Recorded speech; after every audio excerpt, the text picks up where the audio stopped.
ఆంధ్రప్రదేశ్లో ఓటర్ల జాబితా సమగ్ర సవరణ ప్రక్రియ ముగియడంతో రాష్ట్ర వ్యాప్తంగా తీవ్ర ఉత్కంఠ వాతావరణం అయితే కనిపిస్తోంది. ప్రతి ఒక్కరి దృష్టి ఇప్పుడు ఎన్నికల సంఘం ప్రకటించబోయే ముసాయిదా జాబితాపైనే ఉంది. క్షేత్రస్థాయి పరిశీలన ముగిసిన అనంతరం బయటపడ్డ గణాంకాలు తీవ్ర కలకలమే రేపుతున్నాయి. రాష్ట్రంలో ఏకంగా 44 లక్షలకు పైగా ఓట్లు తుడిచిపెట్టుకుపోయే ప్రమాదంలో పడ్డాయి.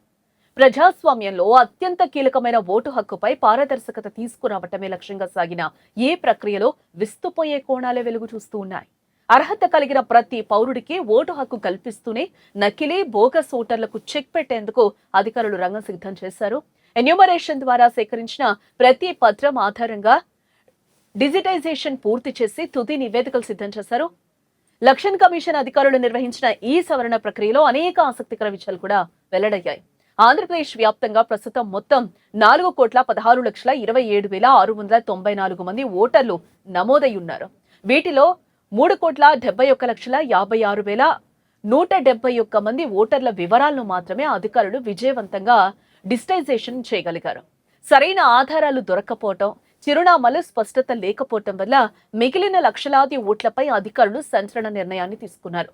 ఎన్యూమరేషన్ ప్రక్రియలో సేకరించిన పత్రాలను అధికారులు అన్కలెక్టబుల్ గా ధృవీకరించడం జరిగింది.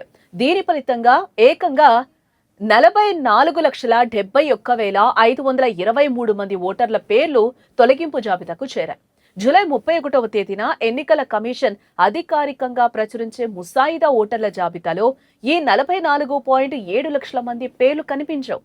ఈ ఓటర్ల వివరాలను వేరు చేసి ప్రత్యేకంగా ఏఎస్డిడి జాబితాలో చేర్చారు. ఇందులో ఆబ్సెంట్, శాశ్వతంగా మారిన వారు, మరణించిన వారు, 2 చోట్ల ఓటు ఉన్న వారి సమాచారాన్ని నమోదు చేయడం జరిగింది.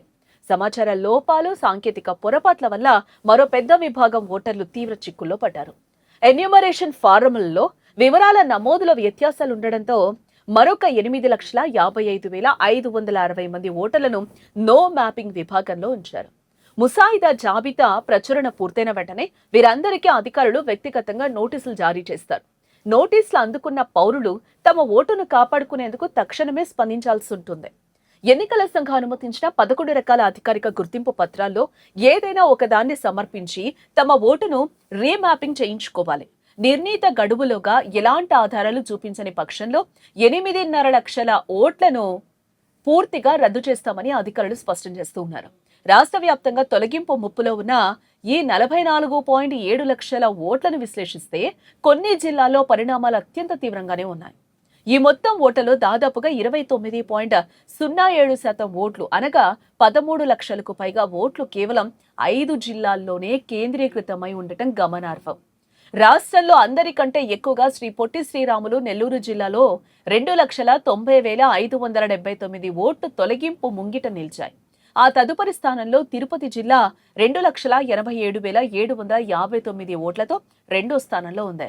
వైఎస్ఆర్ కడప జిల్లాలో 2,44,879 ఓట్లు, అటు విశాఖపట్నం జిల్లాలో 2,39,146 ఓట్లు, అటు గుంటూరు జిల్లాలో 2,37,789 ఓట్లు ఈ జాబితాలోకి చేరాయి. ఇవి కాకుండా రాష్ట్రంలో మిగిలిన 18 జిల్లాలో సైతం ప్రతి జిల్లాలో 1,00,000కు పైగా ఓట్లు తొలగించాల్సిన పరిస్థితి ఏర్పడిందంట. ఈ తొలగింపుల వెనుక ఉన్న అసలు కారణాలు ఈసీ సమగ్రంగా పరిశీలించింది. ఇచ్చిన అడ్రస్ ప్రకారం నివాసంలో లేనివారు లేదా వివరాలు లభ్యం కాని వారు 7.76 లక్షల మంది ఉన్నారు. ఇది మొత్తం ఓటర్ల సంఖ్యలో 1.87% నమోదైంది. ఇతర ప్రాంతాలకు శాశ్వతంగా వలస వెళ్లిపోయిన వారు 14,34,000 మంది ఉన్నారు. వీరి శాతం 3.45గా తేలింది. ఇక మరణించిన ఓటర్లు 15,19,000 మంది ఉన్నట్లుగా గుర్తించారు. ఇది మొత్తం ఓట్లలో 3.65%గా ఉంది. అలాగే 2 వేర్వేరు చోట్ల ఓటు హక్కు కలిగి ఉన్న డబుల్ ఎంట్రీల సంఖ్య 7,32,000కు చేరింది. ఇది 1.76%గా నమోదు కావటం గమనార్హం. అయితే నిజమైన ఓటర్లకు ఎలాంటి అన్యాయం జరగకుండా ఎన్నికల సంఘం ఒక సువర్ణ అవకాశాన్ని కల్పించింది. ఇక్కడ తమ ఓటు హక్కును నిలబెట్టుకునేందుకు బాధితులకు స్పష్టమైన సమయాన్ని కేటాయించింది. జూలై 31న డ్రాఫ్ట్ లిస్టు విడుదలైన తర్వాత నుంచి ఆగస్టు 30 వరకు క్లెయిమ్లు, అభ్యంతరాలు తెలియజేయొచ్చు. పౌరులు అందించిన దరఖాస్తులపై అధికారులు క్షేత్రస్థాయిలో విచారణ జరుపుతారు. సమర్పించిన సమాచారం సరైందేనని నిర్ధారణ అయితే అక్టోబర్ 3న వెలువడే తుది జాబితాలో ఆ ఓట్లను పునరుద్ధరిస్తారు. గడువులోగా స్పందించని వారి పేర్లను ఓటర్ల జాబితా నుంచి శాశ్వతంగా తొలగిస్తారు. ఈ పరిణామాల నేపథ్యంలో ప్రతి పౌరుడు వెంటనే అప్రమత్తం కావాల్సిన అవసరం ఎంతైనా ఉంది. జూలై 31న వచ్చే డ్రాఫ్ట్ జాబితాలో తమ ఓటు ఉందో లేదో సరిచూసుకోవడం ప్రాథమిక బాధ్యత. ఒకవేళ ఏఎస్డిడి లేదా నో మ్యాపింగ్ లిస్ట్ లో పేరుంటే తక్షణమే తగిన ఆధారాలతో అధికారులను సంప్రదించాలి. సమయం ముగిసిపోతే ఓటు హక్కును కోల్పోయే ప్రమాదం ఉందని గ్రహించి ప్రతి ఒక్కరూ బాధ్యతగా వ్యవహరించాలి.